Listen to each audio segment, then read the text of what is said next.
Written now. All right, so we're recording. I guess I should come up here because our speaker might actually be able to see us. All right, so I'm Brittany Whitmire. For those of you that don't know me, I work with NC State and try to attempt some farm business management work. This meeting is focused on Farm Bureau's Dairy Revenue Protection Program, and joining us first is John Newton. He's currently in Wisconsin, but based out of DC, and he's going to talk first about the program. Those are the slides that you have at your table, and for those of you coming in, there's extra handouts over here placed where we encourage you to sit up front. So if you don't have one, come get one, or I'll bring it to you in a minute. Alan Yates is going to be speaking to us after John. He's based out of the Raleigh office, and he's with American Farm Bureau Insurance Services. And so we'll hear from him later. I think you'll hear from sort of the idea and creator and then the implementation person today. So for those of you in the room, feel free to ask questions. I'll probably make sure and put those in the chat box. For those of you joining remotely, we do have a number of people from out of state who are joining us via computer. If you can't hear the questions that are asked in the room, I'll try to relay those in the chat box just so that we have them recorded for the purpose of folks who need to watch this recording later. Okay, so without further ado, John, I'm going to turn it over to you, and I have got, if you're able to share your screen when you're ready to make your presentation, that would be great, and then I'll point the camera toward that, and we'll go from there. All right, can you hear me? Keep talking, and I'm going to turn you up. Okay, you can hear me? And can you see my slides? Room, are you able to hear this? I know that it's not coming out of the speaker as intended, so I'm going to work on that. I just tested this a while ago. Gotta love technology. Go ahead, John. I think we will be fine. All right, can you hear me? Yes. All right, can you see the slides? Yes. All right, can you see me? We can see a little version of you. Yes. Well, hey, I'm sorry that I wasn't able to make it down there for this. I'm in Wisconsin for several days, and once I get back, I'm coming back to Wisconsin next week, and then I'm off to Korea for a week. So unfortunately, I was unable to get there, but Alan has been deeply involved in this process from the very beginning. I don't think Alan knew much about dairy 2 years ago, but now Alan knows as much about dairy as anybody else around the country. So you guys have got somebody that really knows how this policy is designed to work, and it understands what we're trying to do down there with you. I'll talk a little bit about who all's involved. Obviously, American Farm Bureau Insurance Service is the submitting agency. They've been in crop insurance since 1995. American Farm Bureau Federation, we're involved. President Zippy Duvall from American Farm Bureau put together a Farm Bill working group 2 years ago to figure out what was working and what wasn't working in the farm economy with respect to the Farm Bill. And one of the things that we noticed at that time was that the dairy safety net wasn't adequate to protect the dairy industry. And so at that point in time, about two and a half years ago, 2 years ago, I approached AFPIS about the idea of developing a new insurance product for dairy. We recruited a couple dairy economists, one, Maren Bozic from the University of Minnesota, and then Josh Woodard from the University of Cornell to assist in this project. And then we also reached out to two other AIPs in American Ag and Country Financial to be involved in this project and develop this policy. In the development process, I probably visited 20 to 30 states over the last 2 years, visiting with dairy farmers, talking to them about what they would like to see in this new risk management product. So we've had a lot of grassroots input from our members across the country, and they helped to design this product, and some of the key policy parameters that we're going to talk about today came from our grassroots dairy farm members across the country. So we're really excited to be able to deliver this product October 9th. to the industry. And I think, as Alan will indicate later, we'll go through some of the pricing, hypothetical premiums, so that you guys understand how this will work when it hits the market here in a few weeks. One of the motivating factors I talked about with President Duvall was that Farm Bill Working Group. We knew that, in 2015, 2016, the net farm income had fallen sharply. Net farm income in the U.S. In 2018 is projected at about $66 billion. That's down about 13% from last year and will be the third lowest level over the last decade, behind 2009 and 2016. Not only is the U.S. farm economy at depressed levels, but the dairy economy also remains at very low levels. Milk prices have been below their record high levels in 2014 for 4 straight years. Prices have been low. The revenue from milk sales has fallen from nearly $50 billion in 2014 to under $40 billion in 2017 and 2018. That's a very, very large decline in farm revenue. When you take that decline and average it out over all the dairy farms in the country, we're looking at about $300,000 less in cash receipts per farm per year compared to where we were back in 2014. So we knew we needed to do something to help deal with the volatility that we're experiencing in dairy markets. When we began this process, we knew and we looked at the landscape of products that were available. And most of the tools that were available for dairy farmers were all margin-based instruments. In 2008, Farm Bill MILC was adjusted to include feed adjuster. And then in 2008, LGM dairy was also introduced. Those two policy adjustments really corresponded to higher grain price environment that we experienced back in 2006, really through 2012. We had ethanol coming online in a very big way, but then we also had some short crops. The combined effect led to record high grain prices. So all the instruments for the dairy safety net were pivoted from milk price protection to margin-based safety net programs.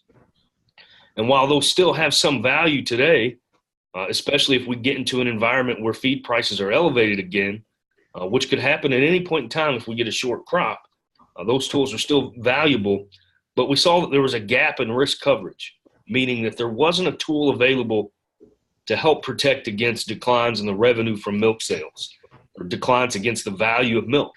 And so that was really what we were trying to do in building this, is something that would protect against the variability that farmers experience in their milk price. And we can see in this chart here, this is the U.S. average all milk price, and you can see how much it varies from year to year, and that we've been at very low levels for the last 4 years, 2015 through 2018.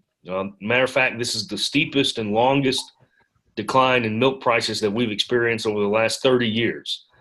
So we felt it was very prudent and timely of us to try to build and develop this new product, and we're happy that the USDA, Federal Crop Insurance Corporation, approved this product earlier this year. One of the things that we wanted to do with this, and this is again part of the grassroots feedback that we got from around the country. When we talked about LGM, we knew that that was using the Class 3 milk price. There in the Southeast, you guys have a lot of fluid milk price exposure.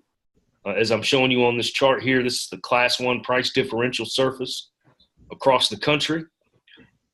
In some parts of the country, they have different pricing structures where they're paid on the milk components, meaning they're paid for butter, fat, and protein in the milk. And so none of the risk management tools that were on the market at that point in time reflected how farmers were actually paid for their milk. You had MPP, which was using a U.S. average all milk price, and then you had LGM, which was using only the Class 3 milk price. And so we developed dairy revenue protection to include different pricing options designed to reflect the fact that every farmer in the U.S. has a different price for their milk. And through the pricing options that we've created, you can better match your farm level milk price risk exposure using dairy revenue protection. So I'll get into a product overview. Again, this is an area-based revenue insurance product for dairy producers. It protects against declines in the milk price, state-level milk yield, and revenue. It's a quarterly policy, meaning it's sold for up to 5 quarters out, and the quarters of coverage correspond to those of the calendar year. So, for example, right now in September, the next available quarter for coverage would be the first quarter of 2019, and we would be able to sell up to the first quarter of 2020, depending on what the futures market prices look like. It's based on futures market prices, so we use CME prices for Class 3 and Class 4 milk, as well as CME prices for butter, cheese, and dry whey to derive the quarterly prices for dairy RP during that coverage period. Is that better? I changed my picture so that you can see the whole slide. Did that change things, Brittany? No, but I think I can. I just noticed that the right-hand side is getting cut off for you guys. There we go. So again, there are two different pricing options. There's a class price option and a component pricing option. Again, we use the futures markets to derive those prices. We index it to the state level milk production. That's what makes it a revenue-based policy. And one of the things that we're real excited about is there are very few decisions that you have to make. I'm going to show you guys the quoting software and go through some hypothetical premiums, and you'll see how easy it is to make a decision and to get a policy online.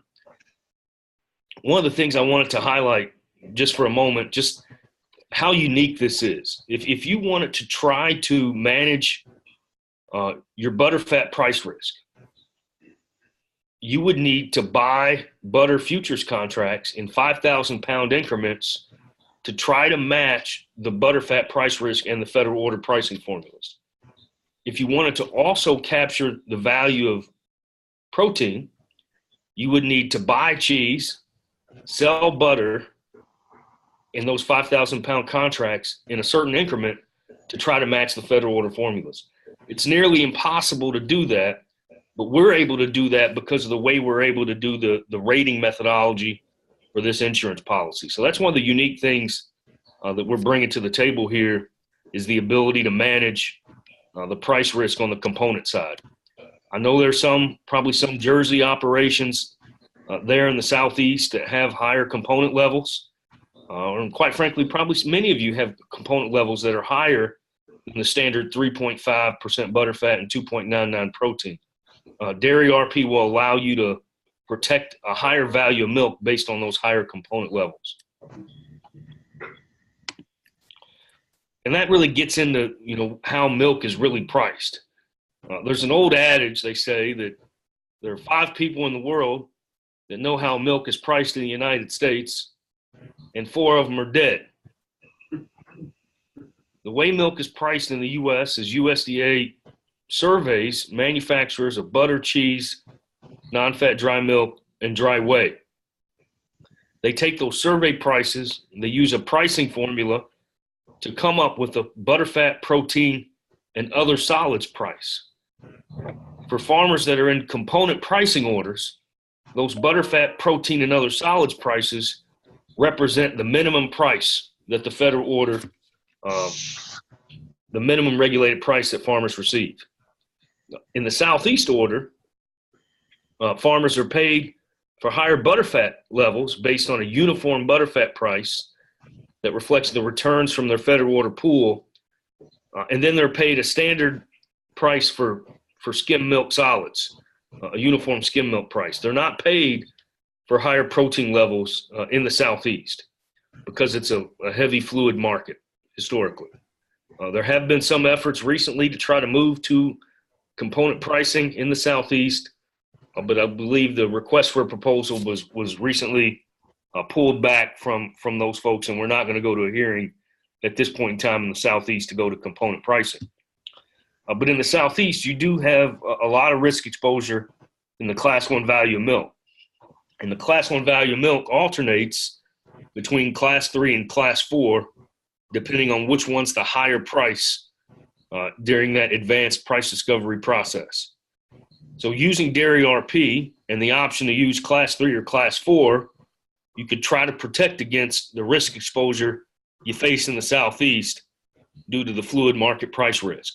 And that's something that you couldn't do with LGM Dairy because it didn't include the class 4 price. But because we include class 3 and class 4, as well as the components, we can better match the farm level milk price risk exposure.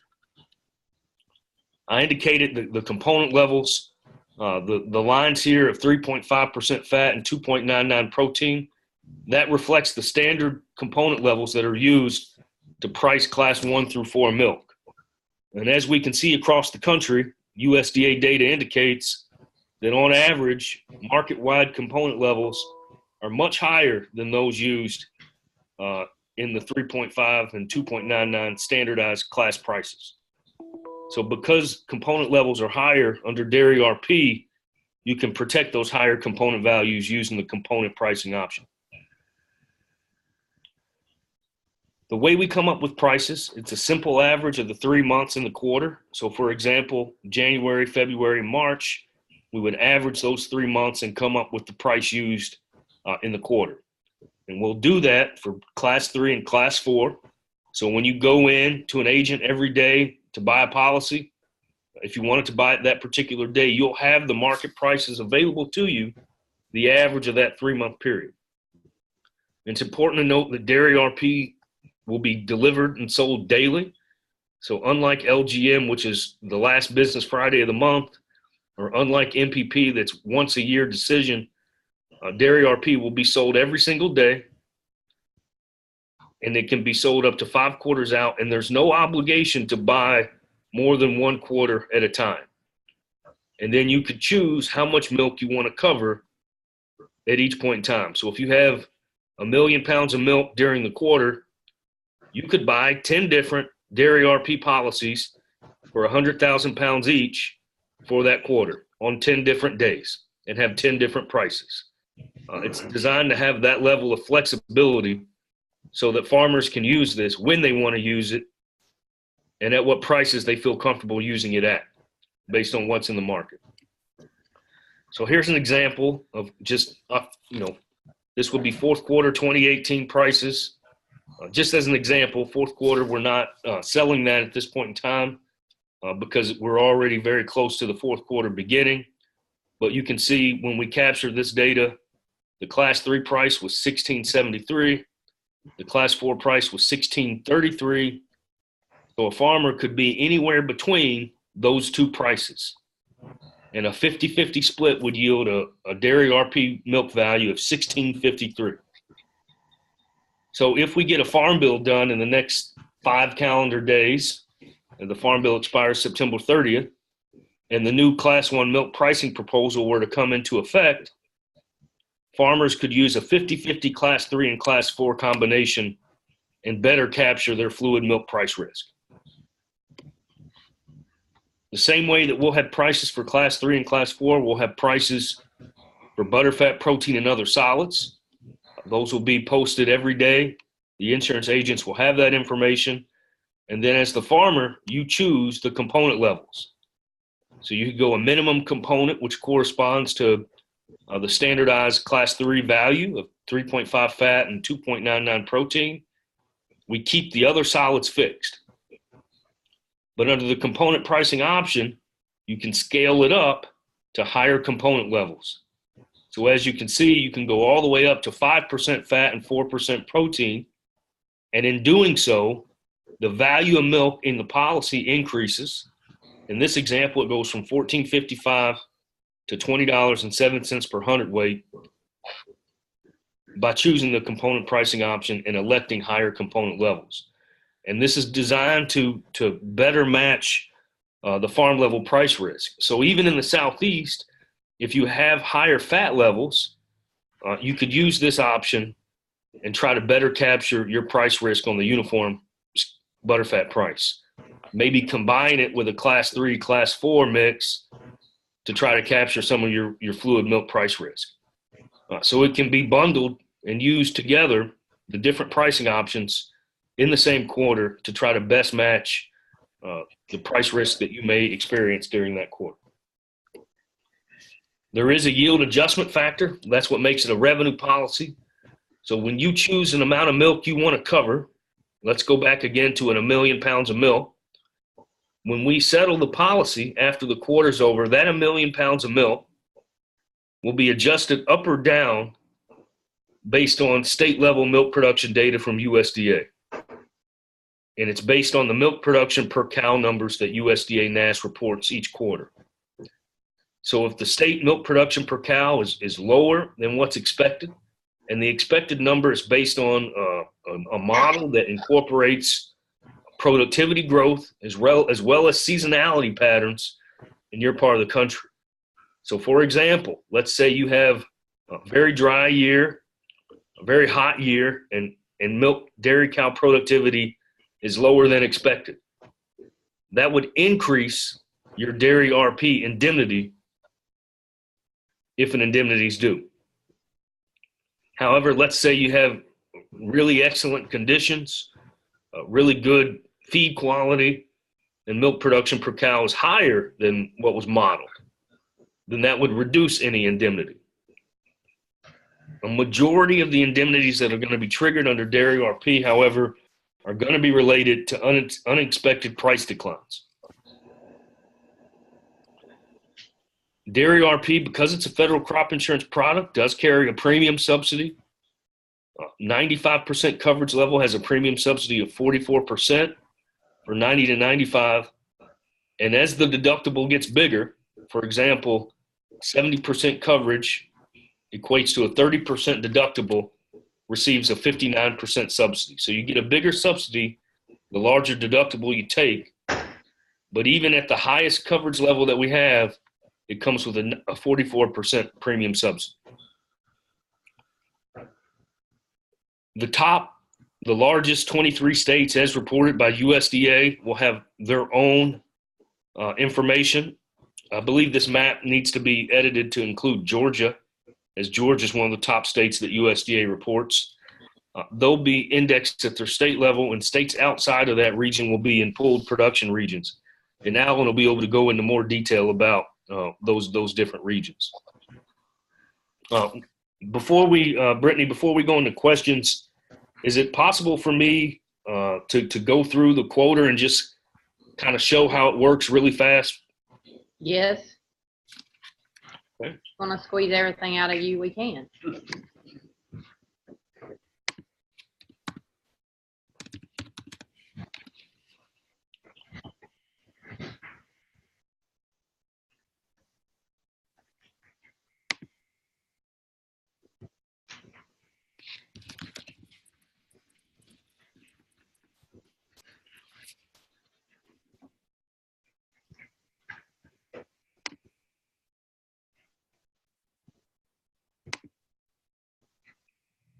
All right. Oh.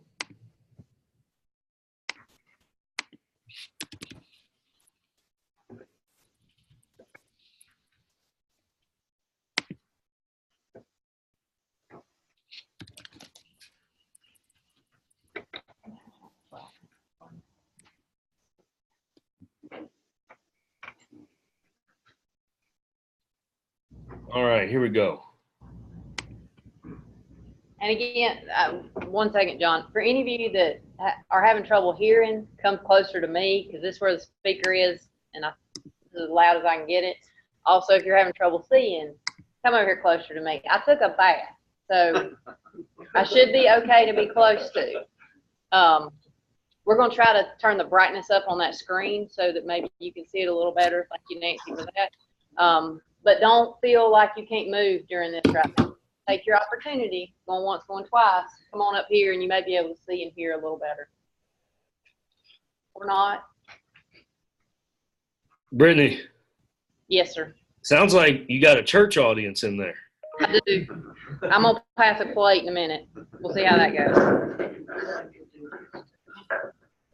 All right. Can everybody see what I have on my screen here? Yes. All right. You're going to need to help me, Brittany. Okay. What state has the largest representation in the room? North Carolina. All right, North Carolina.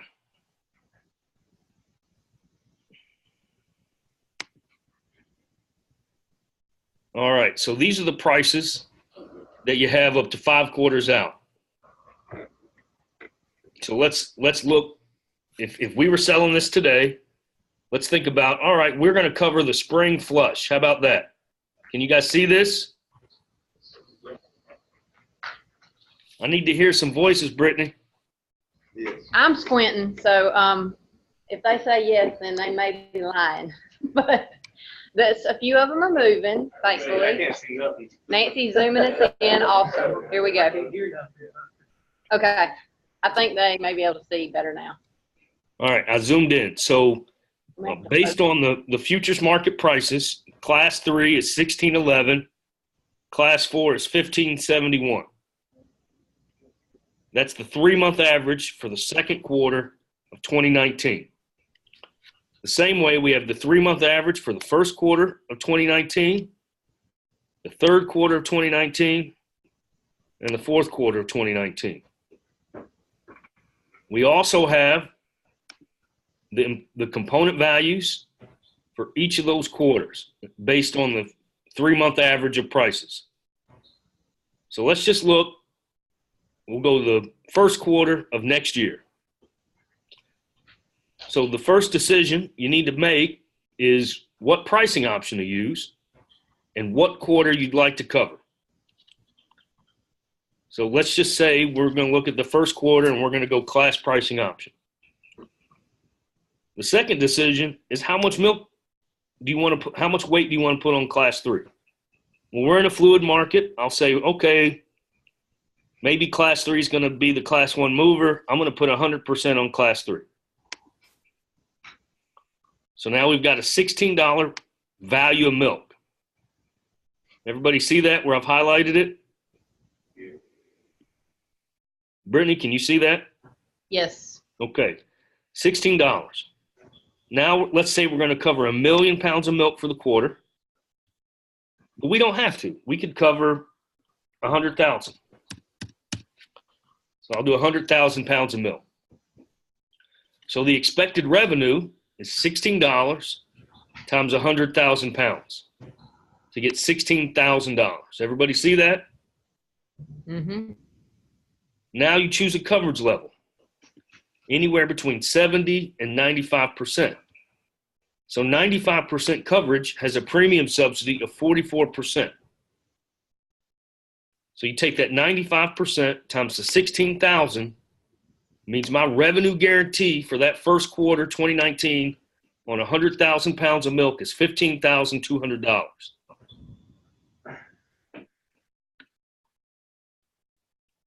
The expected milk production per cow in North Carolina is just under 5,000 pounds per cow for the first quarter.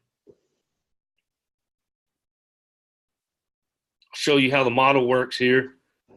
If we went to the second quarter, the spring flush, it's over 5,000 cows. You get into the summer, it drops down to 4,500. So that shows you that the model captures the seasonality in expected milk production per cow. But we'll go back to that first quarter. We're at 16,000 is the expected revenue. We're covering 95% of that, which is 15,200. How much does it cost? Do you have anything to give away in that room, Brittany? I can make something up. Somebody care to guess other than Alan? How much do you think it would cost to buy this policy? 1,700. Did somebody say 800 and you got a 1,700. Oh, 1,700. I'd like to sell this guy a whole lot of stuff. He's throwing money around down there. Calculate the quote. How about $116? All of them go home on the Price is Right. Everybody's going home. So the actuarially appropriate premium value for this policy is 21 cents per hundredweight. Can you see that? Yes. The government has a 44% subsidy, so they're paying 9 cents the farmer pays just under 12 cents per hundredweight for this policy.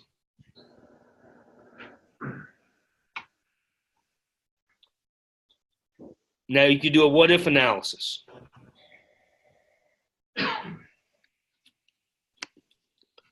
So we've got the class 3 milk prices at 16. Now we put 100% on class 3. So if class 4 price drops by 20%,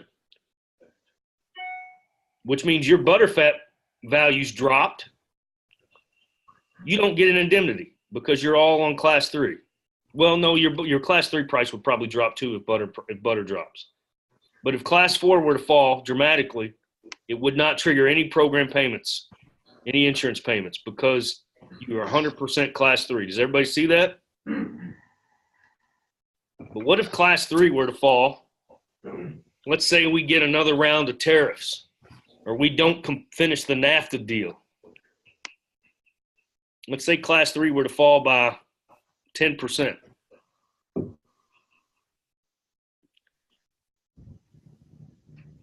Class 3 falls by 10% to $14.40 in the first quarter of 2019. Your dairy RP policy would have an indemnity due to you of 80 cents per hundredweight.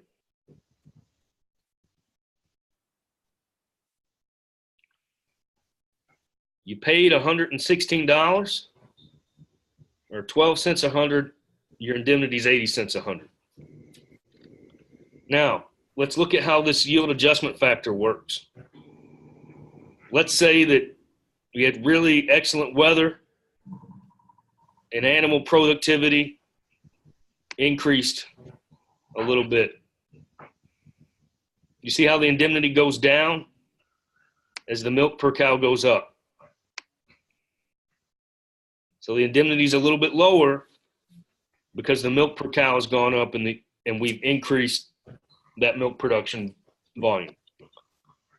But in the Carolinas, you recently had, some adverse weather, so it maybe impact your feed quality. And let's say your yields per animal are lower. Now your indemnity starts to go up. It was 80 cents, now it's 94 cents. That's how the yield adjustment factor moves. And it'll move your indemnity up or down based on what's happening there at the state level. So that's one example. Let's say you wanted to cover the spring flush only. We'll keep it on 100% class 3. We'll keep it on 95% coverage. Now, because there's more uncertainty in the market, your premium is going to go up. So if we recalculate the premium, it was just under 12 cents. Now, to cover the second quarter of 2019, we're looking at 17 cents per hundredweight. Still pretty affordable. A 10-cent decline in price would yield a $1.05 indemnity.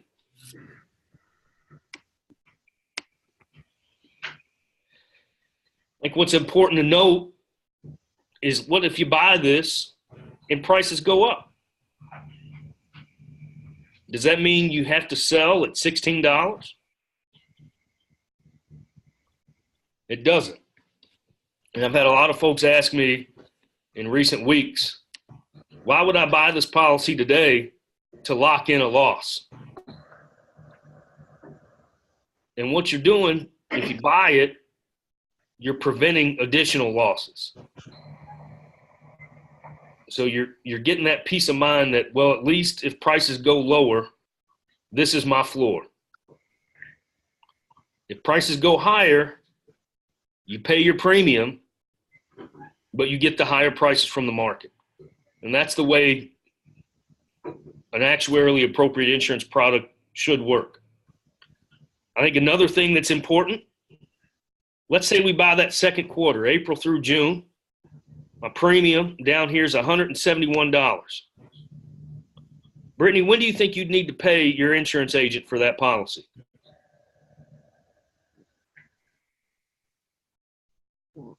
Before.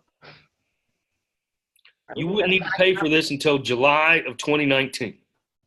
Okay. What if you bought the fourth quarter, 2019? That's nearly a year from now. Your quote's going to be a little bit more expensive because there's more risk. Now we're looking at 28 cents a hundredweight with the premium of $277 wouldn't be due to the insurance agent until January of 2020.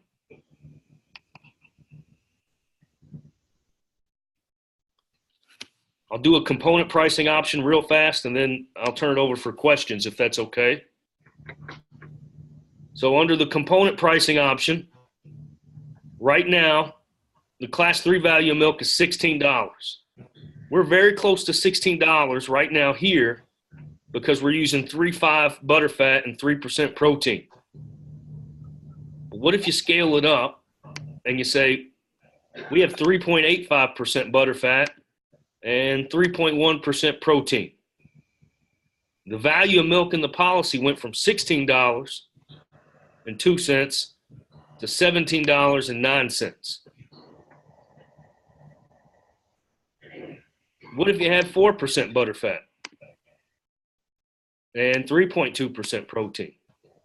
Now you're looking at a value of milk in the policy of $17.66 per hundredweight. So you can scale it up to reflect the component value of the milk that you're producing on your farm.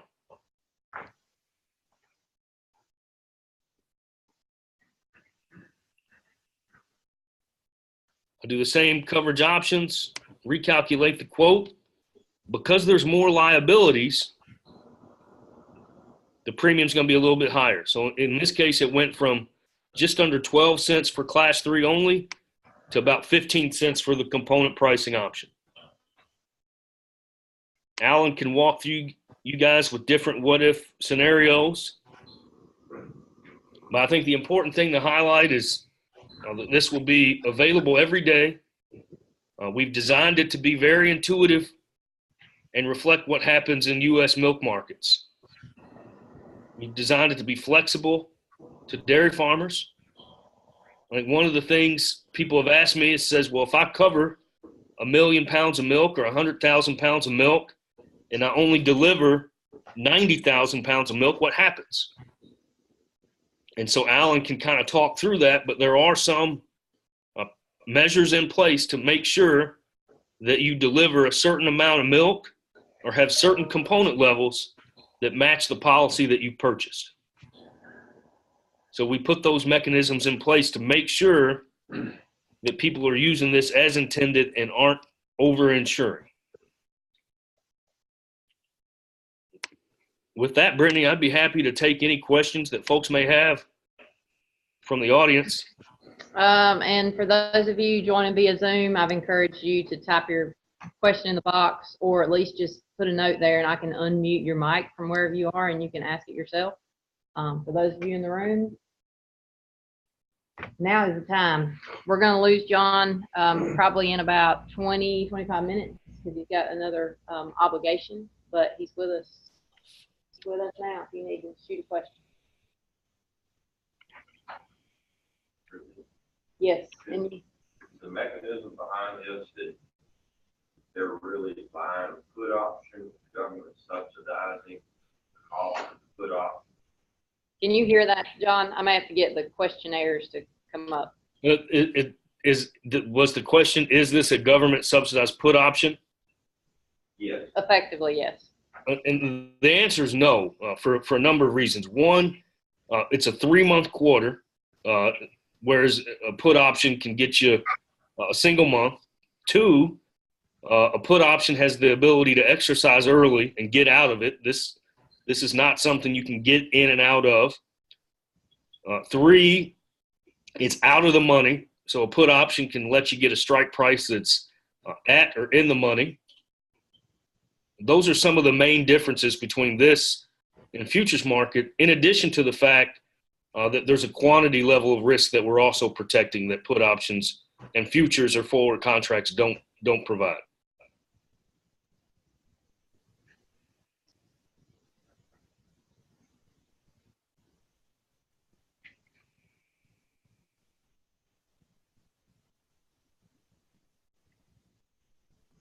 I got a quick question. But you can also, let's say you want to protect 30,000 pounds in the 3 quarters from now, you can do it in 10,000 pound increments if you want to. Yes, you can. So you don't have to put all your eggs in one basket at one time. You can kind of spread, you can kind of trickle your way into it, work your way into it. Yes. I forwarded you a question from one of the Zoomers, John. They're wanting to run through an example using the protection level adjustment, how it affects the indemnity and the premium. Okay. Certainly. So let's go back to the class 3 pricing option, 100%, 100,000 pounds of milk. Now let's use a protection factor. So there's an optional protection factor that goes from 1 to 1.5. And what that does is in the event of an indemnity, it will scale up your indemnity higher. So let's recalculate your quote without the protection factor.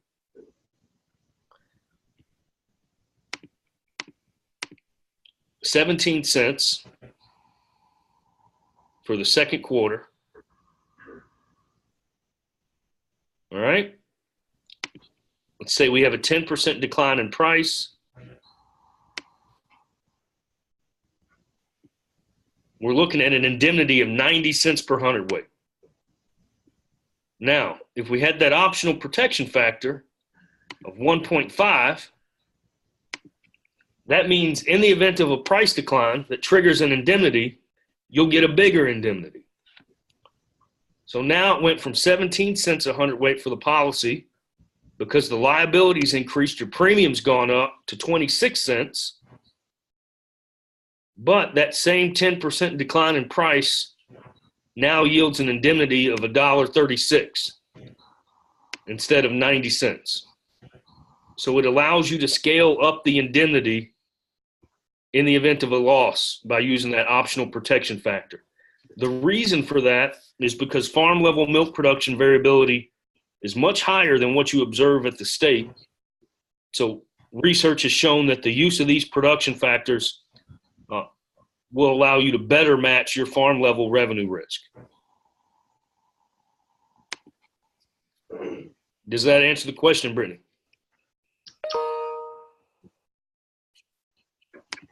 Let's see, I think so. I'm going to unmute that person if I can. Dave, do you have any follow-up to that?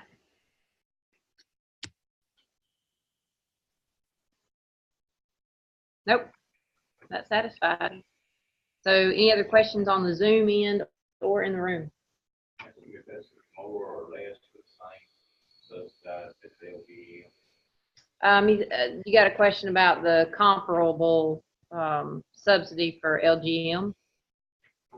Yeah, LGM is the subsidy schedule is based on a per hundredweight. And I think the max deductible under LGM is $2 per hundredweight, and that carries a 50% subsidy. So it's a different subsidy schedule than what we have.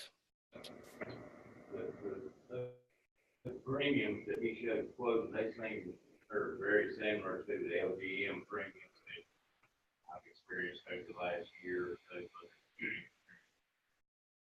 Did you hear that? He was saying those premiums seem to reflect what he had been seeing for LGM. So that's why I was asking the question about the. Yeah, I would imagine, the LGM has a couple other risks, that it's trying to capture in the feed prices. But LGM, obviously the longer a strip you use, the further out the premiums are going to change. The more months you commingle with LGM, that's going to reduce your premium. So it depends on all those different rating factors, but underneath the hood on both LGM and this, we're both using futures markets and implied volatility. So you're going to get very similar simulation style results. Yes. LGM has a cap. Does dairy revenue protection have any caps? LGM has a cap of 24 million pounds per fiscal year. we do not have a cap. And you can use dairy revenue and MPP simultaneously. You can't use LGM and dairy, or LGM and MPP at the same time, and you can't use LGM and dairy RP at the same time. But you can use MPP and dairy revenue at the same time. And I think that's a big bonus because it lets you get the FSA Title I catastrophic program for smaller dairies. That's if the farm bill is done, that'll be up to $9 per hundredweight, and then you could add this on top of it. Will we have access to all the variables where you can play, or is that just through an entrance fee? Do you hear that? The access to the tool? That's something that Alan will be able to answer with more definitive. My understanding was that AFPIS was planning for their agents to be able to let their farmers see this information. And I'm going to have a call with AFPIS later today. And one of the things that surfaced during my travels here in Wisconsin is farmers would like to get a text notification on what the prices are that particular day. You need to have an app. We have an app. We do have an app. I'm not sure who all is going to be able to use it.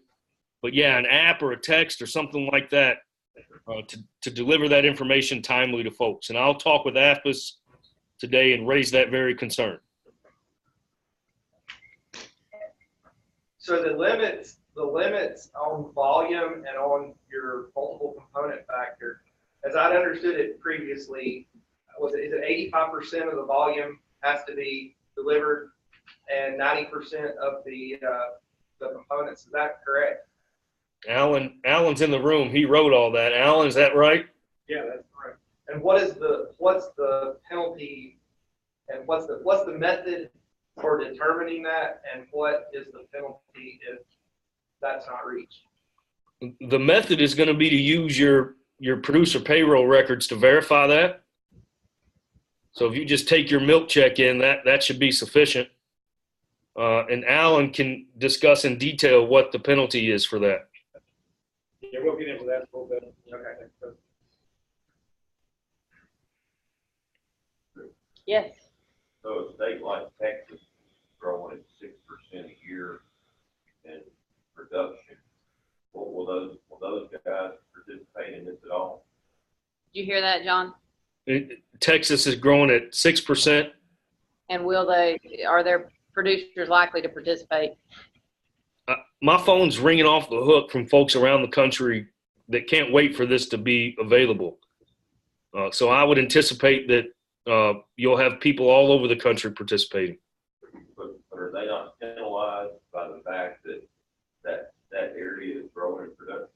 Well, it depends on if the growth in production is more a function of animal productivity or additional animals. So if they're just adding a bunch of cows, but their productivity is not increasing above what would be expected, then there's no penalty.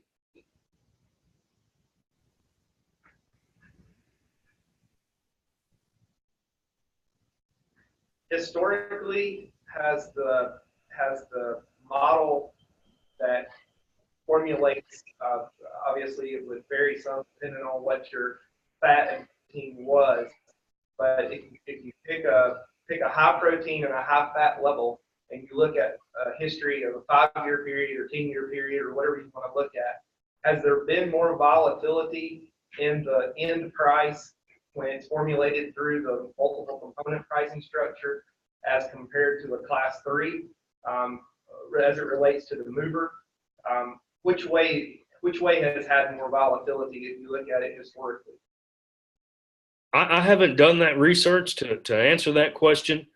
You know, the prices are linked through a formula, and the formula has been changed. I think in 2008, the formula was changed to reflect higher make allowances. But what the component pricing option really allows you to do is unlock that fixed relationship between butterfat and protein that's implied in the class 3 and 4. So if you have a different relationship, you can value your milk differently, and your risk to butterfat or protein price declines can be better captured. .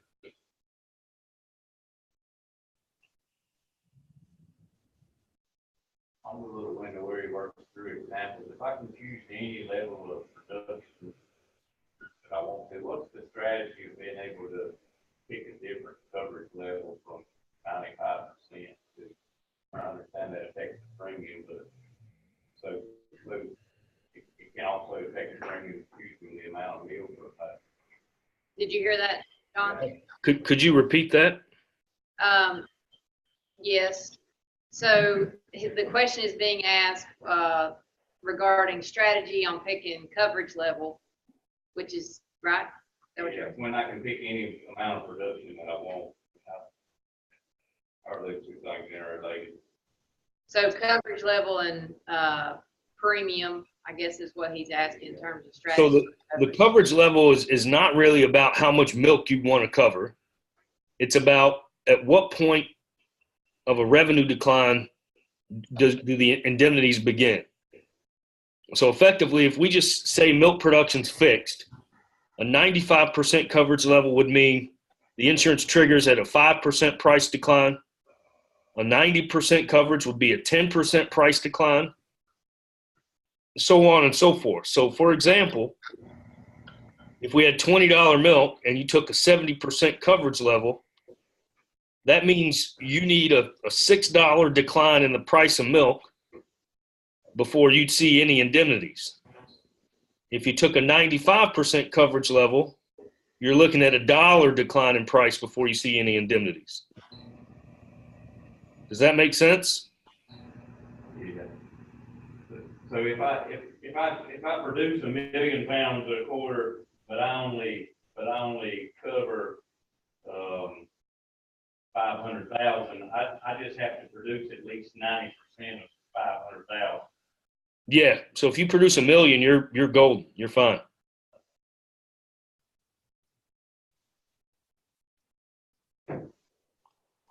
Now let's say you produce 1 million pounds a quarter, and you buy 3 500,000 pound policies. Now we've added it up, and you've got 1.5 million pounds covered.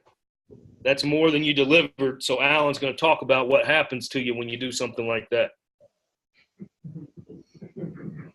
And John's going to check out. I can do a few more questions. Yeah, we got several minutes here before he has to check out. So yeah, we got one. So as an economist looking at national production, if you allow get large participation in this, what's this going to do to production going forward? I don't think it's going to have any impact on milk production. I mean, what do guys do when prices are high? Make more milk. What are they doing? Prices are low. Make more milk. And some of the big operations are already using risk management tools in the futures market. So this is just another tool in the toolbox.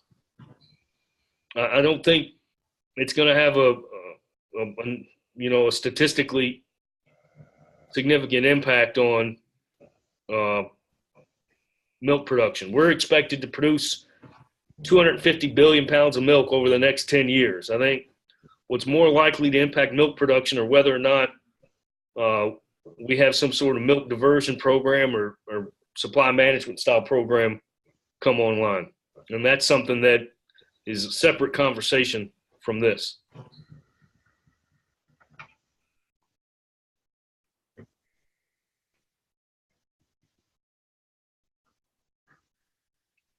Any more questions? General comments, feedback? How well are the insurance agents who are going to be betting on this product? How well are they trained on how to advise us or how to help us pick the right company? What? They have to go through a minimum training, not test. So John, you've probably been doing some of those training. I've done a little bit, but here, when I was in Wisconsin yesterday, I had all the crop insurance agents in the back of the room. A lot of those folks are just learning dairy because dairy's not been in the crop insurance portfolio in a major way. But when I opened up that calculator every dairy farmer in the room sat up in their chair because they knew what was going on. So I think there's going to be a scenario where the agents need to show you what's available, but you're going to understand milk pricing and what you do on your farm a lot better than the agent is. And I think that's just the nature of dairy. As I said before, there's 5 people in the world that know how milk is priced and 4 of them are dead. So I don't expect that to change anytime soon. I think also what you said, the agents are having to go through a certification test and class. But with this being a highly customizable per farm type product, it's more about the agents providing you with the information, but you're giving your data, then come up with the price. Like he said, you're gonna know about your farm, your components and everything else a whole lot better than what the agents know. They're just gonna have the resources there that will help you. That's kind of why I was asking if we could play around with another owner, if you had to Yeah. sit there and tell them, hey, I gotta use this, I run it and see what it does, I don't like that, try to. Yeah, I think it's one of those things where the agent needs to sit down with the farmer and run the scenarios together.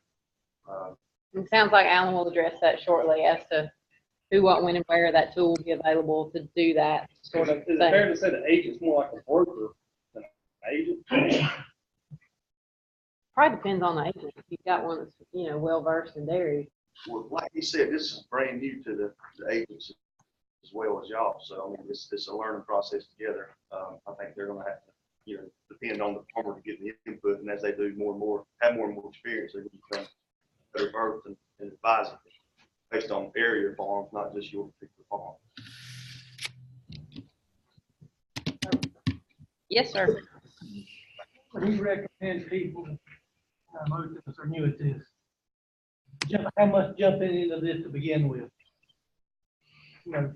Say 20% in the first quarter, or, slowly increase yourself into this till we all understand what we're doing. You hear that, John? What, could you repeat it? I think essentially the question is for folks who have participated in this type of program, crop insurance or otherwise, testing the waters, are there any recommendations in terms of testing? I mean, I think I know what your answer is going to be, is it depends. But Yeah, I would agree. It depends. One of the things you can do is you can sign a paper that will effectively get you enrolled and ready with Alan's folks, but you don't got to buy anything today. You don't got to buy anything until you want to, and you could test it. You can do any volume of milk. You could do, 10,000 pounds in a quarter, and just test it out. See how it works. See how it works for you. This isn't like MPP where you have to sign up to get a production history established and you have to participate for 5 years. This program's rolling out October 9th. It'll be there every single day. You can watch it, see how it performs, and choose to use it whenever you want. But if you go ahead and get established with an agent, then when you get a text or something and you see prices you like, you can do a policy online. You don't got to go in and visit an office and sign anything to finalize it once you're already established with an agent. Is that correct, Alan? No, they have to sign a quarterly coverage endorsement from each time they sign up. Alan, you're supposed to say yes.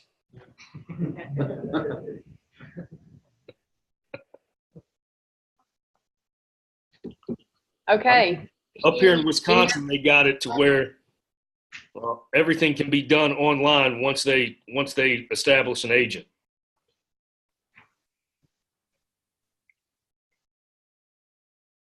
I got one. Yes. Is there a sweet spot for using the option between the class price and the component price, or a recommendation for which one to use? I would just, if you're in North Carolina, I would assume, sir, Yes. Yeah. and are you in the Appalachia Federal Order? You want Yes.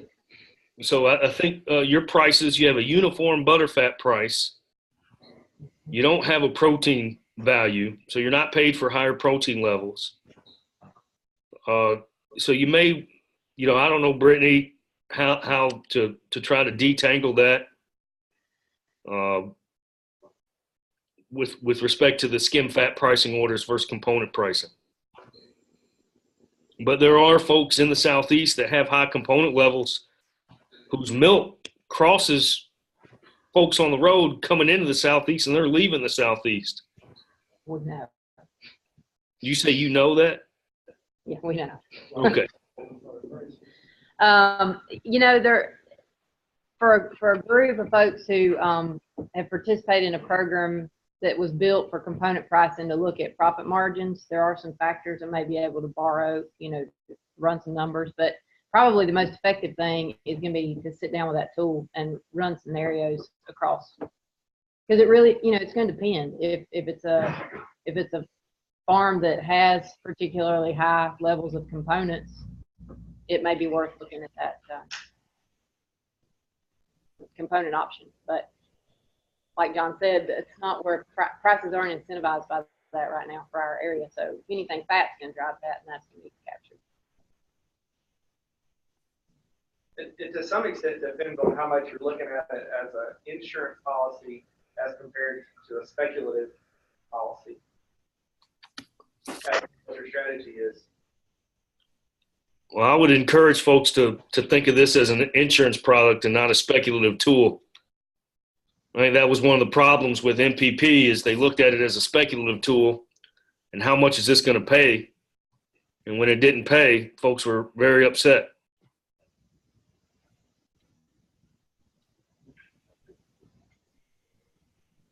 All right, so we got any other questions from the room or follow-ups on anything you've heard? The bidding crop insurance agent also. Okay, Brittany, I'm going to jump off if that's okay. Okay, thank you, John. Do I I use the appreciate it. same Zoom line for tomorrow? No, and you should have the link, but I will resend you a new link in a little bit just to make sure you have it in your inbox, toward the top of your inbox. Thank you so much. I appreciate it. Thanks. The answer to that is no. Alan can maybe address that a little bit later. There are other insurance brokerages that are going to handle that coverage, not just Farm Bureau. Okay, why don't we take about 5 minutes, A, because I'm going to need to go to the restroom, and B, I need to get the computer set up for Alan's presentation. So try to be back in here 11:15, and we'll get rolling on this part 2.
And also confirms your conservation compliance. If you're familiar with that, but RMA, the last farm bill said you had to be conservation compliant to get the premium subsidy.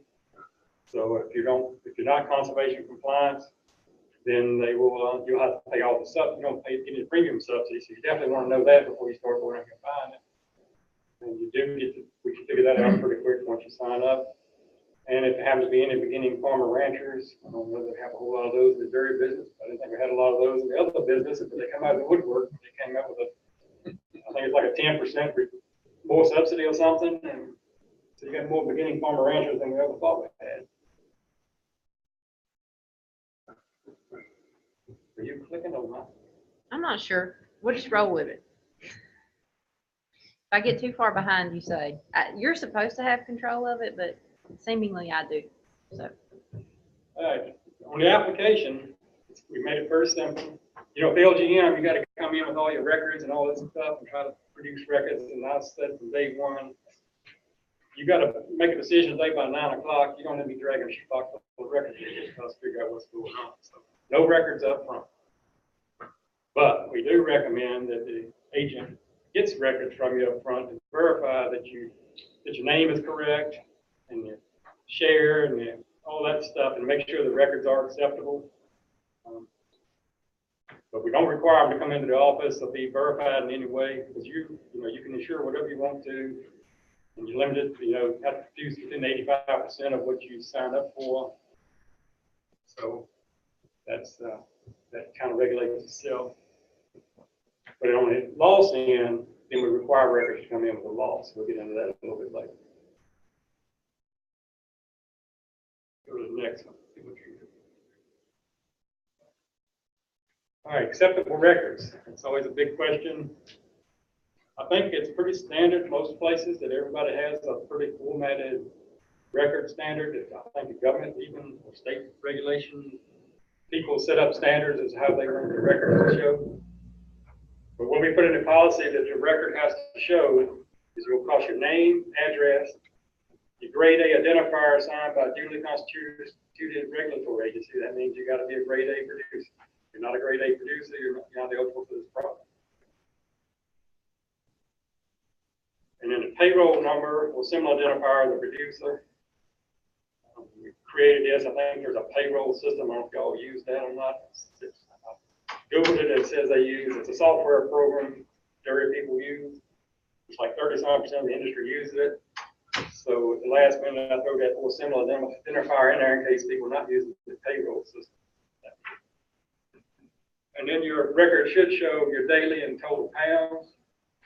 We had a question come back right away. Well, we only pick up every other day, so I don't have a daily sick. Well, you know what I mean? Just the daily records, your daily pickups, need to be what's each. If you only pick up every other day, then that's what you got. That's your daily record. For the month, your dates, which you'll be able to receive for the user. And if you elect the component pricing option, then you got to make sure your records have the total pounds of butter, fat, and protein contained in the milk, because we have to calculate what your percentage was at loss time. And then as far as the crop-related items, that's an insurance term, but some of this is coming from trainings we did for the industry and everything. Companies, on an application, there's a section in there where, normally you'd put corn, county, crop, and all that. With DIRT-RP on an application, we need your crop year, which is obvious.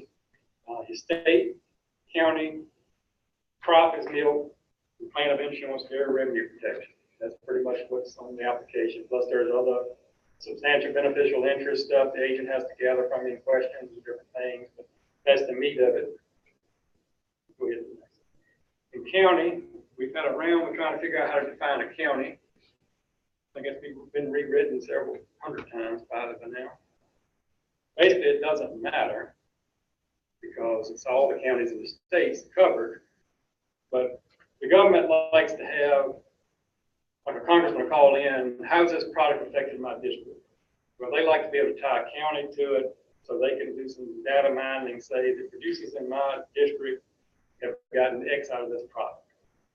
So that's why I kind of got a county, even though it doesn't mean anything to you or us. It's just basically a tracking mechanism for the government people in the way. Plus, every product has a county, but in here, it's not rated by county, you're rated by state. So the way we defined it is the physical location of your milk storage tank is where that's the physical location of your county. And then we got people that's in multiple counties. So if you're in multiple counties, you get to pick the one you want to put on the application. It makes no difference. All of them are going to be insured in the state. So you just pick the one you want to on the application. To start with, we had you pick the one that produces the most milk, and that caused a big old uproar. And like, well, that produced more this time and that one. So it don't matter. Then somebody said, well, the storage tank is a truck, and they pull it off. Storage, where you filling the storage tanks? Does everybody understand where your milk quality is, where your milk goes in that first tank? Amazing. Then I had to explain to them, this is milk and not corn. You don't take it, put it in a grain bin, 3 counties over, it's right there. They'll get here one of these days. All right. That was a big question, and we really worked hard to try to make sure we worked all this in. Other insurance. John mentioned a little bit about this a while ago. This is language kind of out of the policy. If you have more than one insurance policy covering the milk, I didn't want to write in there another LGM anything in the policy, because then I might get sued for some infraction of some sort. So we just said life, and then there may be other livestock policies that come up over the years too, so you want to make it general. The way they ended up coming up, you can only have insurance in that quarter on one product. You can have an LGM policy, you can have a dairy RP policy, but you can't insure the same milk. You can't have insurance. If you got a dairy RP January through March, you can't have LGM in January, February, March. If you have dairy RP January through March, do LGM April, May, and June, go back to dairy RP. You can fit it in how you want to work it. So it kind of gives you the flexibility to use LGM as you see fit. Plus, as you know, it has a limitation on LGM. So a lot of the big producers, they'll use up the LGM in 1 quarter for a couple of months. And they got the rest of the months they can use their ERP because they can use whatever works best for their operation. But in the event that you do have both policies at the same time, the first one that RMA gets on their system, the other one will be void. So we're sending the data to RMA every day. The LGM's data is sent to RMA. And if it hits and kicks out and once they got double, then one with the earliest date will be okay, and the latest one will be voided. And the other big question, John hit on this a while ago, can I participate in Farm Service Agency's margin protection program and dairy RP? And the answer is yes, you may participate in those programs. That brings us to the quarterly coverage endorsement. You've got your application in place. They determine you're eligible for crop insurance. You don't have any back debts to RMA. You don't have your conservation plan. You okay for the subsidy. And that's established. The prices are announced every day around 3 to 4 o'clock Central Time. And you have from 9 o'clock the next morning, 9 o'clock Central Time the next morning to purchase it. And I can tell you right now, don't be calling your agent at 8:45 in the morning so you're going to buy it. You just missed the boat. If you want to get on it, you probably need to get on it the day before. Unless you got a whiz-bang agent like Stan on the station. So that's going to be the challenge of this is starting out is timing of if you want it, you need to complete the documentation and getting it in the system by 9 o'clock the next morning. That's going to be the challenge. Another thing we did with this, other programs, other livestock programs that come out before, you had to buy by 9 o'clock tomorrow morning. Well, we defined it in the policy as 9 o'clock the next business day, which means there's probably going to be a whole lot of this sold on weekends. Sorry about that, agents. Because you got the whole weekend from the Friday price announcement from 9 o'clock Monday morning to sell it. So that's I think that's a big deal. Also on holidays, if Monday's a holiday, you got from Friday price announcement till Tuesday morning. It's a federal holiday, that the CME is not trading dirt. So that's, I think, a big plus to give you more time to pick and choose And it's like I said, it's available every day. If you miss today, you can get it tomorrow. You never know what might happen, but you don't anticipate you'll see these big, huge price swings that make you want to jump out of bed this morning and go buy it real quick, but could happen. And the price also has limits. You know, if it hits the limit, the CME limit, we're not going to post that day. So it's going to always kind of be a steady price, or it's not going to be a big, huge jump at one time. You seem to see most of your higher prices out in the far out. So getting into the, go back to this. Go back. What we're doing with quarterly coverage endorsement, you're insuring one quarter at a time. It's a separate unit. Each endorsement stands on its own. And it's just looking at that three-month period. This is the sales periods that are available. Practice is what is the RMA term for quarterly insurance period. When I wrote the policy the first time, I had practice / quarterly insurance period. They kept telling me I had to pick. I like to be clear. When you would see practice / quarterly insurance period, you know what I was talking about. When I said practice, you thought I was going to go to softball field to play. But that's the way it is. Practice just means a quarterly insurance period. This is when it's available. During the year of July 1 through June 30, you can buy 8 different quarters that will be available.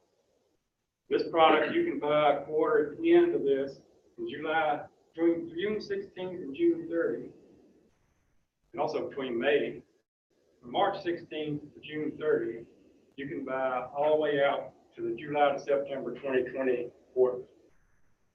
So this overlaps in the crop insurance world 2 reinsurance years, which you can imagine is freaked out the crop insurance industry. So they're coming around. It's different. It's real different. But it causes some things, but we got them all worked out, I think. And you'll see that it's always potentially 5 quarters available for sale each day. That's provided the price is where we can publish it. Some days there may not be some may happen in the price instruction CME, and you not get a gift quarter today. So it may not be there every day. So our intent is to try to offer every day, but if it hits the certain criteria they got in place to keep things under control, then you may not be able to offer everything every day.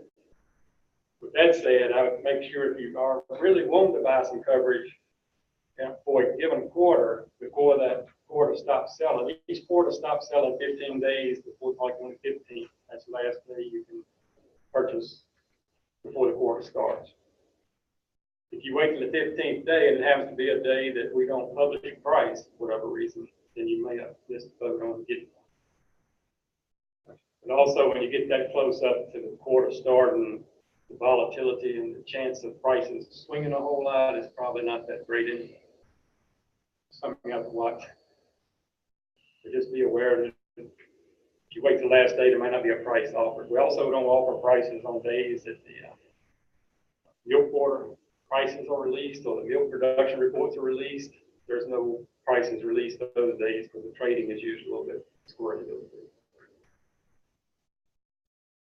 All right, go ahead. This is just recapping all the quarterly insurance periods. When they begin, the 801 quarter, which this year, because we didn't start the product till the middle of the year, it's not available.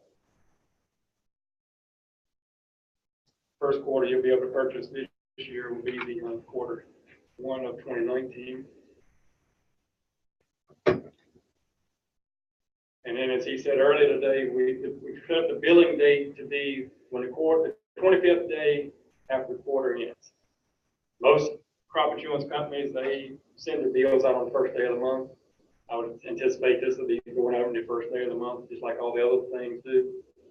But the reason we set it up for the 25th, that's about the time that they're going to come in and the data that's going to be available to determine whether you have a loss or not on that quarter should be published by that 25th.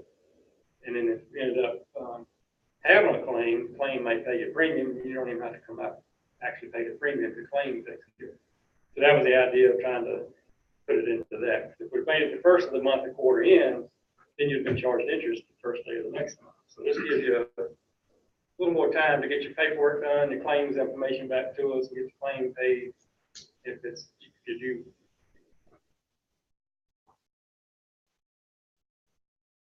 And I will hit on, before we get into this, John hit a lot of this morning. He went over his stuff. All AIPs have signed up to sell dairy livestock eligibles. I think maybe 13 of the 16 AIPs may be selling this product. So they're all selling it. They all create their own quotas, their own. You see the quota we showed today, that's the quota we've created. Each company will probably create their own quota, and I think RMA is even creating a quota. And I would imagine each company will determine how they allow their insurers to use it. Our idea is we will, anybody that has insurance with us, they will get signed into an account. They can download the app, and they can look at that quota just like John was showing a while ago, and you can play with it all you want. And I'm thinking maybe RMA may have a public quota out at some point too, and I'm sure most of the other AIPs will probably follow suit if they haven't already got it going. So that answers Matthew's question about who can access the tool. It'll depend on the agency. Yeah, depending on But it sounds like the some of them will company make you're it with. available. I would for you to look expect at at most home. of them will probably have something available. You ready for? Yeah, I'm going to class pricing option. As John mentioned today, you got two options. You can do the class pricing option, which is the class 3 and class 4 milk, and you have a component pricing option. And the idea of all this is, as you mentioned earlier today, a lot of the companies have been trying to get out of us. Well, what do we need to tell our producers they need to be doing? Well, this is one product, like John kind of mentioned, you're the ones that know what you need to be doing. So you need to figure out how you want to use this product for yourself and not get tied into, if an agent comes to you and says, this is what you ought to have, I would run the other way, because I don't think they would know it. Only you know, and they may get in a general area, you all may sell milk the same way, it's utilized the same way, it's priced the same way, and the agent might, once they get in line with all that, realize, well, we figured out that this certain combination of class 3 and 4 it matches your price that you're getting for. But the idea is you want to match what you're anticipating to get and how you sell your milk with this pricing structure. And the classing pricing is going to be a little bit easier to administer at claims time, but we don't even have to figure out the component levels. All you need to send us is your deliveries and how much you delivered. We look at that real quick and see you delivered more than 85%. We're going to enter in what you delivered, and that's it. But if you do the component level, then you got to have the component levels on all your deliveries, which is the records that I've seen. That's all listed up there anyway. Do they take butter, fat, and protein test on y'all's milk? It's on your tickets. So yeah, so you got it. So you can use it if you want to. And there's no trouble to calculate that. It's real quick. It's on the tickets. It's no problem. But with the class 3 and 4, John mentioned that 50-50 weighting factor in the middle, you choose whether you want to be 100% class 3 or 100% class 4 or anywhere in between. Most of the quote examples we do, we just throw 50-50 up here just for an example, but it's your election and you can do some 50-50, you can do another endorsement tomorrow with 75-25, you can do an endorsement of component tomorrow, you can do class today, you can do class today, you can do component today, you can do it any way you want. This was written to give you all the choices. It's totally, and that's a different deal with any government product so far too. It's usually this is the way it is and you got to live with it. We try to make this as flexible as possible that you're in control of your selection. And you determine how much you want to insure. A lot of crop insurance products, you got to insure everything. Well, you determine how much you want to insure. It's your choice. So when you're doing the class option, like I say, the first thing you want to do is you want to determine what you're going to do with class. And this is something you probably can figure out and maybe keep a standard. And once you figure out that your dairy operation are best matched to what how your milk is valued is, say it ends up being 50-50, then that decision may be made for you. You don't even worry about that anymore. That's just the way you decide you're going to match up your risk management. And then you don't have to sit here and think about it every time you do it. You can experiment with some different places. What I would caution people to do is don't get too wrapped up in the pricing. Because you can go to that component price and you select them high levels, you can bump your price way up, like I was showing earlier, up to $20. Well, you're using the same common denominator on both ends. So if you have a $20 one at that high value, you're also going to have a high value when you compute it on the other end. Basically, you're still going to you're basically ensuring that it's going to trend down or trend up or whatever. So don't get too wrapped up into prices. It's been my fear from day one with this. People are going to think, oh, I can select that 5 butterfat and 4 protein. I can get that $20 price, but you might not even be close to producing that. Then we have to reduce you back down to the cost.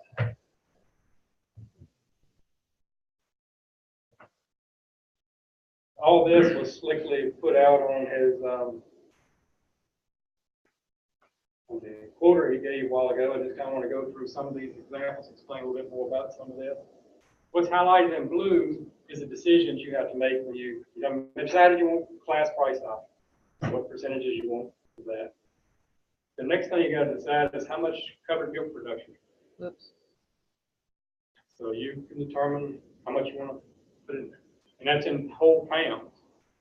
And I know in y'all's world, most of you always deal in hundreds. So just remember, if you don't leave here with nothing else today, pounds. We deal in pounds. RMA tried 50 ways to Sunday to get me to change cut, and I said, I'm not doing it. It was already written about everything, and I had to rewrite everything we went to cut. Plus, I like pounds. Then they told me I needed to find how do you convert that to hundredweight? I'm like, so you choose a pound you want to insure. Again, you don't have to, I like to, not all the eggs in one basket. I've been saying that to myself 50,000 times this year. Just, don't put all your eggs in one basket. You can buy a little bit for each quarter as it goes along. You can set up your risk management how you feel free to do it. And if you like, it was earlier talking about, you want to get 500,000 pounds. Well, if you feel like you're producing 1 million, but that 500,000 gives you the safety net that you're comfortable with, then that's your choice. Next big thing is coverage level. You can choose between 70 and 95% coverage level. Stacey, how many products you ever heard of had a 95% coverage level? Not any. That was a win. Yeah. And to get a subsidy on that at 44% was a win. So that was a early on, I don't want to call it a battle, but that was an early win, basically the dairy industry, because that's huge. I would, one thing when you're quoting this stuff, getting prices, you think about what is my risk or what is my chances of collecting. The higher the premium, the more chance you have of collecting. Cheaper the premium, the less chance you have of collecting.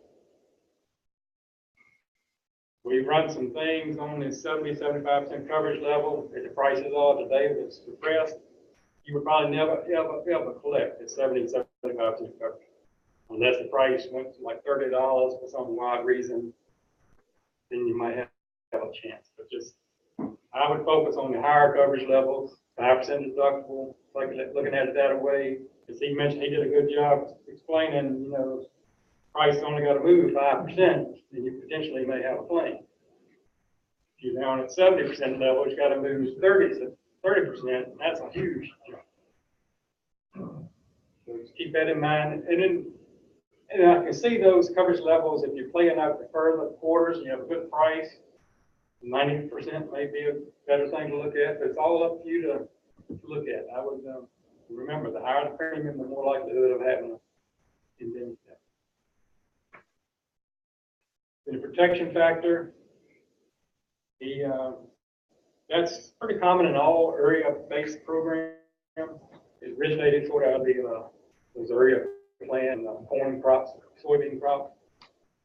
Because it yields, like in this yield he was showing, I'll go 4,900 pounds. Well, that's the state average. Well, in your case, it's the pool region average. But they can, your production may be 6,000 pounds. So in order for you to, if you wanted to scale yours up to where you're getting the coverage of what you had, you put like a 1.2 factor on it. But to get down to the brass tacks of it, most of these programs, when people have the opportunity to put a 1.5 factor on it, most people put a 1.5 factor on it. So what that means is you can get a $1,000 claim, you can get a $1,500 claim. It does cost more premium, as he seems. That's something to kind of watch, but it is something to consider that industry-wide, most products that have the 1.5 election, they take the 1.5. Are you taking questions now or going? Anytime you want. My question was on the protection factor, why would you not just by default go to 1.5? I mean, why would you want to go any less? This, again, that's their risk management, you know, what they're wanting to cover. And in the premium, you know, you kind of got to watch the Other premium. than the premium price, I mean, if you can get another 50% worth of claim out of it, then why not do it? But that's back to my thinking on the speculative side of it. If I'm truly insuring if I'm going to insure this building for fire insurance, I don't think it's going to burn down. I want the lowest premium I can get for that. If I think it's going to burn down and I'm going to have a claim, then I want my 1.5%, my 1.5 factor. So if I'm truly of the mindset that I'm insuring my milk for a price for it, then I don't want the 1.5. But if I think, yeah, we're looking, I think I know enough about the market. We're sitting at $17.50 milk, and I think it's going to go to $15. Then so I would say either I want it at 1 or I want it at 1.5. I don't know why I want it at 1.05 or 1.1. I may be wrong on the thinking, but that's what I'm thinking right now. It's a tool for you to use how you see fit. Another question we keep getting is organic cover.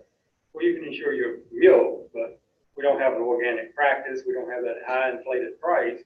But if you're selling your milk for a higher price, then that may be where the protection factor may come into play with you too. If you're doing organic, and we're not reflecting that in your price anywhere, that may be where you can get some additional coverage for your organic. Again, that's used as you see fit. Like I said, most products that have that option nationwide, historically, RMA keeps telling me most everybody just takes the 1.5. Like PR. Yeah. But it's your choice to look at. Then we have declared share, and that's caused quite a stir throughout the crop insurance world. Everything else we just have share. With this product they created, it's one thing that RMA was pretty adamant about from day one, just like the other LGM and other livestock products. Once you sign up for it, there is no premium refund whatsoever. So once you put it on the books and it's been accepted by RMA, you have to pay the premium. If you sell your dairy next week, you still got to pay the premium. So that's why we had to come up with these different mechanisms. I had to create a way to pay a claim without reducing your liability that would reduce the premium. So that's why we have all these weird names. We declared share, then we have actual share. And declared share is what you declare up front. There's most dairies in here 100% share. Everybody just owns 100% of your dairy. When I was writing this up, we were thinking of most dairies would be 100% share, but I've heard there's some up in Pennsylvania where they're ready to turn it over to maybe a nephew or niece or somebody they know, and they kind of rent it to them on share deal type thing. So there is some shares out there. So you can only insure your share. So that's the kicker. So if you got a share and somebody else does have a share, you need to have two policies. You only insure your share. So we're going to go through all these calculations to come up with the premium, and John did all that a minute ago, so we can go on to the next one.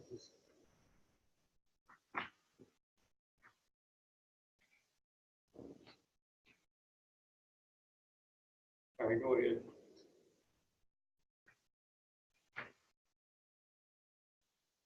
Go ahead, next. All right, now we go through the component pricing.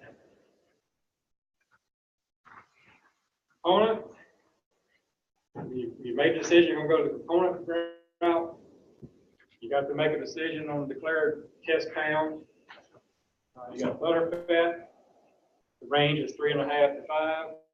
Protein is 3 to 4. And we also have built in the policy a ratio. When we was first putting this together, we didn't want somebody to be playing around with putting numbers that are not realistic. So let's use our correlation of a ratio. And then since then, we put in the 90% deals. So I'm not sure why we have the ratio anymore, but I'm working on that myself. Maybe next year the ratio will go away. But we'll see. You choose a butter fat. It's got to be within 90% of what you produce. So you choose it. This case, we choose 3.85, 3.15 protein. The other solids is always fixed to 5.7. That never changes. The only thing that changes is the price. So you make that election, and you see how it calculates out on the right. You notice these are all in the 4 digits. That's the way the past record, the records we have to send to RMA or to calculate this program, it's all in 4 digits. And I can't tell you how many times that's changed in the last 6 months. We won't talk about that this week. And Alan, on that, John mentioned this earlier, that in the Appalachia region, I guess is what we say, are we seeing more that it's going to be a component class or a component instead of the class 3 price or the other option in our area? I thought he was saying it would go more toward the class. But okay, I thought, okay, maybe I misunderstood. I was thinking he said in our area we have more. But he said they passed that farm bill, apparently something in the farm bill is going to line some price up a certain way, and then that might make it easier for you to know how to track it. But again, you get the protein levels on your milk, you can choose to go either way. Again, you declare your covered milk production. Again, you see the word declare, that means the farmer declares it. At the end, you'll have, we have to turn it into just covered milk production. And that's where we'll factor down, if you don't produce the 85%, then we'll reduce you down of how many percent you below the 85%. We don't have a cliff. Some people working with us on developing, you know how it is, if you produce 84.9%, all of a sudden you lose 15% coverage. We didn't want to do that, so we made it to where it's not a cliff, it's a gradual. It'd be basically divided 85 into the million, and you get 85% of whatever. It don't reduce you don't fall off a cliff. It's a gradual reduction. And we reduce, if you have multiple endorsements at one time, then we reduce them all the same percent. Again, you choose the coverage level, the protection factor, you declare your share, and it calculates up your thing, and you have expected milk production per cow. And the milk production per cow, I'll go a little bit more in depth of that. It changes each quarter throughout the year, for every quarter. We publish it to RMA 4 times a year. So the first quarter of next year might be 3,935 pounds today. If we submit a new one to RMA next week and a new calculation starts, it may be 4,950. So it will change within the given quarter. It'll change 4 times a year. So something to be aware of. Don't just look at the yield and say, well, that's the yield. It can be different every time we change it. Or every time we update it, it's updated 4 times.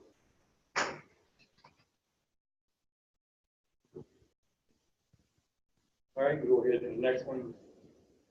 And all this is stuff that John kind of went through with his pricing thing, which is a lot cleaner than watching all this.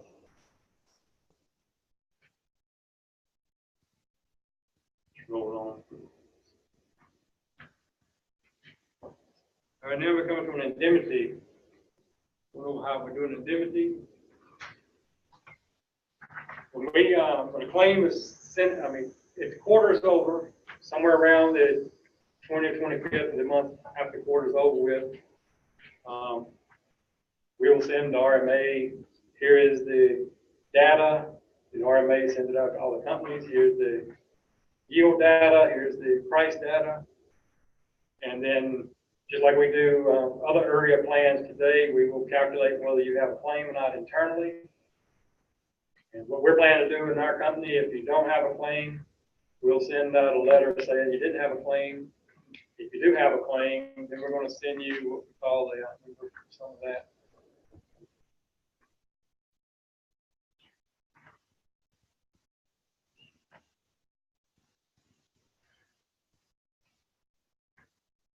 Here's an example here that we'll just walk through how we've already sent out, and I'll get back into what you're required to send in a little bit. We look at the milk marketings, how many pounds you sold, you send us 3 months receipts. We plug in 1,900,000, you were insured for 2 million. 1.9 million is within 85% of the 2 million, so you met that threshold, so you got 2 million pounds of coverage. Final class milk revenue, that's calculated by using the prices, that's the final prices times your elections. If you're doing it 50-50, in this example here, you got 50% of the 1725, 50% of the 1625 times 2 million pounds divided by 100. That's how we come up with $335,000 of the final class price and milk revenue. Then you multiply that times the coverage level, and well, your final guarantee, revenue guarantee was $318,250. Yeah, that is your guarantee is $318,250 based on the last calculation up there. And then the protection factor 1.25, actual share. Again, we determined the actual share wasn't 1. Milk production per cow, the actual milk production was 6,000 and the expected up front was 6,042. Where does that figure come from for actual milk production per cow? Because we don't have anywhere on there, we ask how many cows. Right, we don't care how many cows you have. Is it by state or is it by region? For North Carolina, it's by region. What's the defined region? It's Appalachian. It's West West Virginia. 5 Virginia, and 7 or? West Virginia, Kentucky, Tennessee, South Carolina. Virginia now? Yeah, it's NAS numbers. NAS publishes these numbers. And then the man in the University of Minnesota, Mar, and he's created all the algorithms to calculate all that, the trends and all that stuff. Some companies have asked us how to do it because they wanted to replicate it. It's confidential information, so we're not making it public. Probably the only person knows is the one that did it. Didn't die. Yeah. So are you insured for 2 million, but you only made 1.9? Did it still calculate all 2 million? Yeah, it does not penalize you. As long as you're within the 15%, you're good. In that example, it was the insured 2 million, but only paid 1.9 million. So as long as you're within the 15%, you were good. Tolerance level. It's kind of a tolerance level. Okay, good. I mean, you might have had a couple of those got dumped or rejected or whatever, and I think it's kind of a universally understood thing that sometimes things happen beyond your control or whatever. But on the flip side of that, what did you just do though? If you do that, you're wasting premium money. So you kind of cost yourself in the long run if you try to play the game of insuring more than you use. So. And I really think unless it's a mistake made, most people are going to insure a lot less than their production, would be my guess. But we'll see.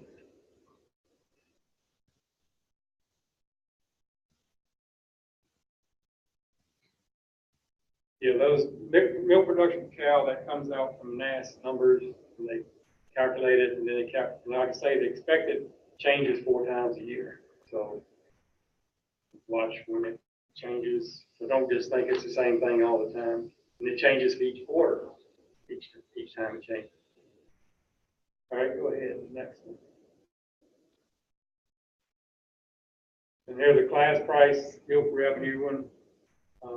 There's a yield adjustment factor. All right, we'll go here.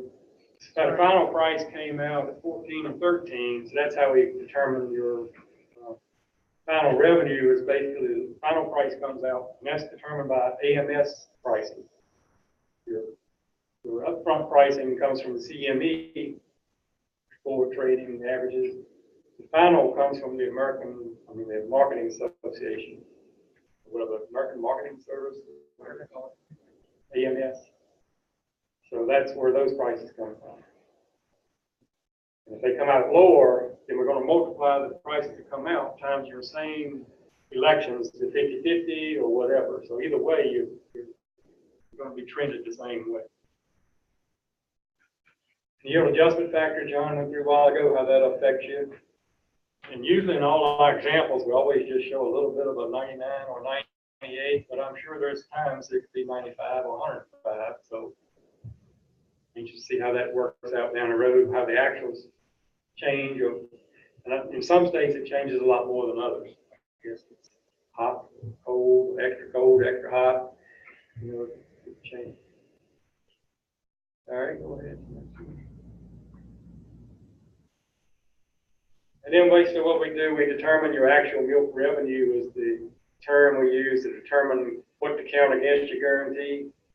We took the quarterly price, the final prices, and your yield adjustment factor, and then calculated a formula. And all this is done behind the scenes, but it comes out the actual milk revenue based on what you sent in was 267,300. Now, it's don't have anything to do with what you sell. It's totally based on pounds you insured times the final prices times the same criteria that you insured them up. When that number is less, then we go to the next one. So in this case, that number was the final revenue guarantee. We have a expected revenue guarantee. That's based on what you submitted up front when you took the policy out or endorsement out. We have to put that in at the end to make sure you met the 85% production on your milk marketing and make sure you hit 90% of your components. If you didn't, then we reduce that down. Then your actual milk revenue is what we calculated based on the new prices times, like I said, that's what you've insured up front. In this case, it came out of $50,950 loss times the actual share, then times the protection factor, which elevated the loss up to $163,688.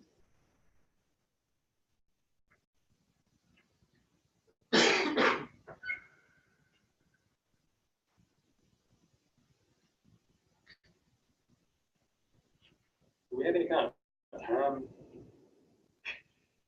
You're captain. No, I mean, I think lunch will be ready at any time, but I just got a few more. we're okay. I'm not going to go through this example. You want? Where I'll start. Yeah, I'll go. Yeah, we'll start. We determine your milk marketing when you claim. I'm supposed to have some slides in here. I think. Cool down. I think I got some stuff. Okay. Cool down. Keep on.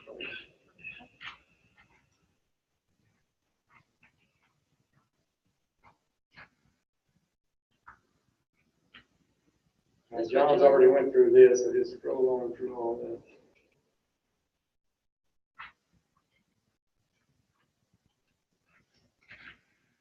All right, here we go, starting here. Here we go.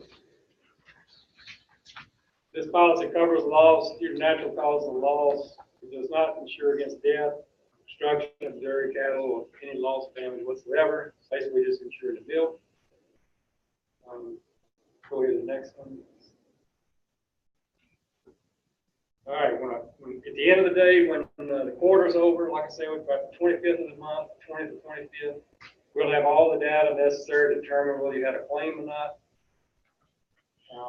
If you have got one, we will send out what we call notice of probable loss to the producer.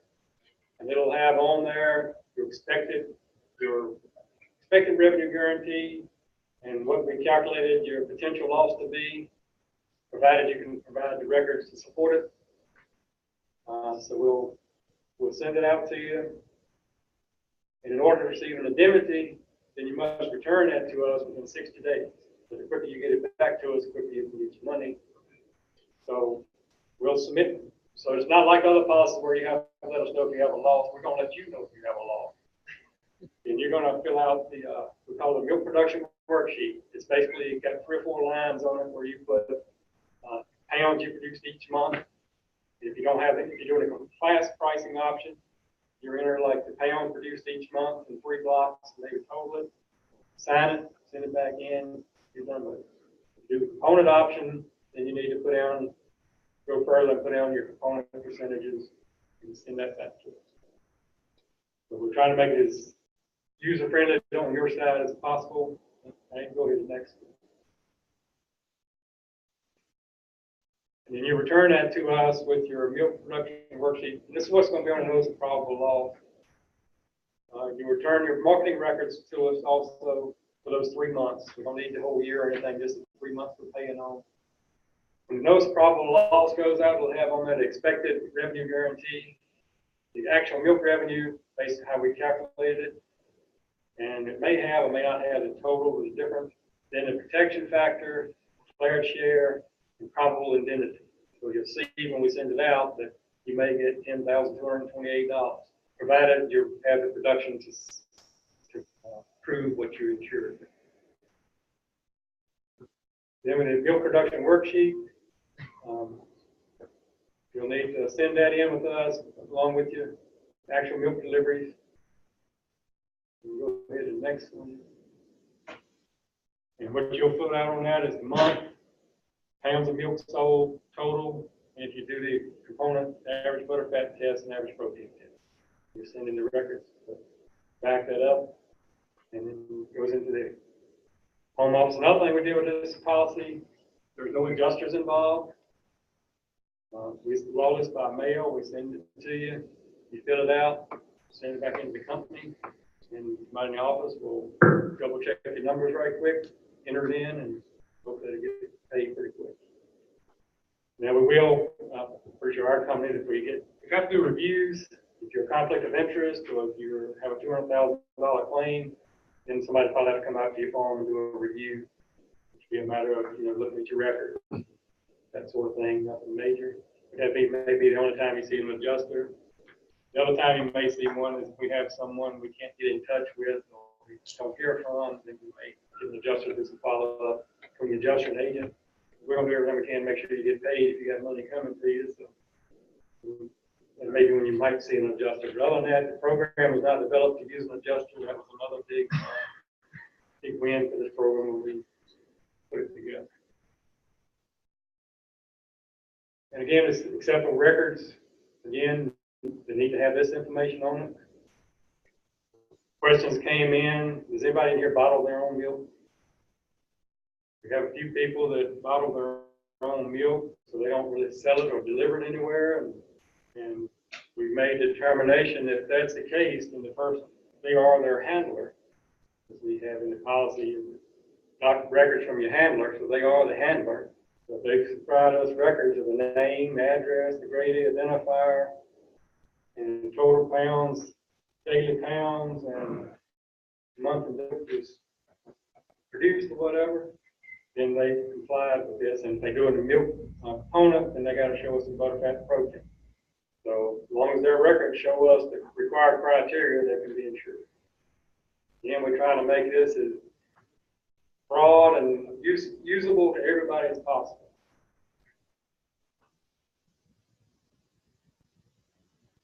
So that's kind of all I got right now.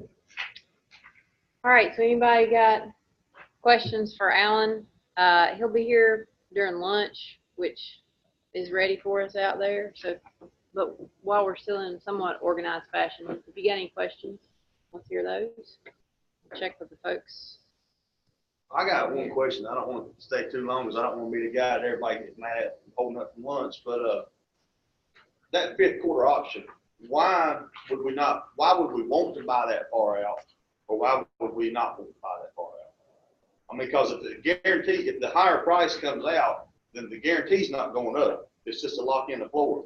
So that far out, why do we want to have the ability to purchase year down the road? Well, at most of the time you'll see that that's when you have most of the time the highest prices. And some have speculated that you may see more purchased on that end than you do on the front. But like with the MPCI, it guarantees it that if it goes lower, it's going to stay at that high. I mean, or if it goes higher, the price is going to go higher. But on DRP, it's not going to go higher. You're going to get locked in at that price regardless. That's where you might not want to put all your eggs in one basket.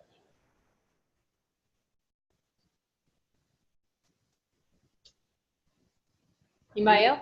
You may have said, and I maybe just missed it, but on the actual production per cow, the number comes from the region that the actual was produced.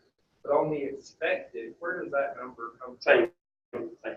But is it an average of a 3-year period for that particular quarter, or a 5-year period, or the year before, or how is that derived? I don't really know. It's based on NAS data over a period of time. And as John mentioned this morning, with seasonal trends put in and things like that. So it's a big, one of the mathematician algorithm thing. So it is something over a long period of time. It's not just Right, it's a long period of time.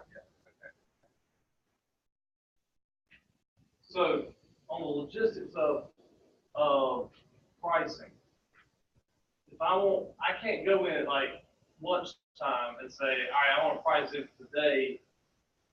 I won't get that price unless until after 4 o'clock that afternoon, Central time, right? 5 o'clock our time, correct? Yeah, that is maybe coming out anywhere between. If you don't come out by 4, it's not going to get priced that day.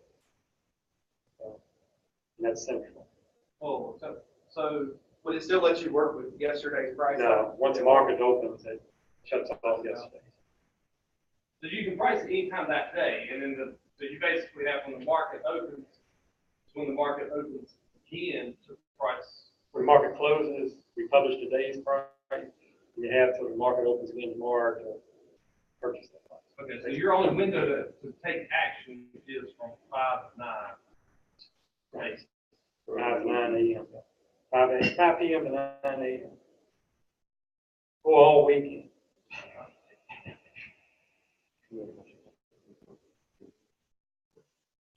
So I guess so the market starts up 10 cents, and then it closes 30 cents lower. You're going prices can be on that 30 cents lower. Right.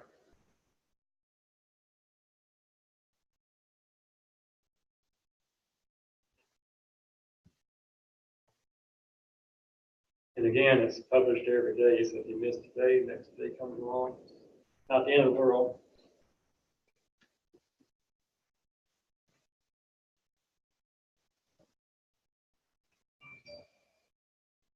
All right. Thank you, Alan. I'm going to stop this recording. I think.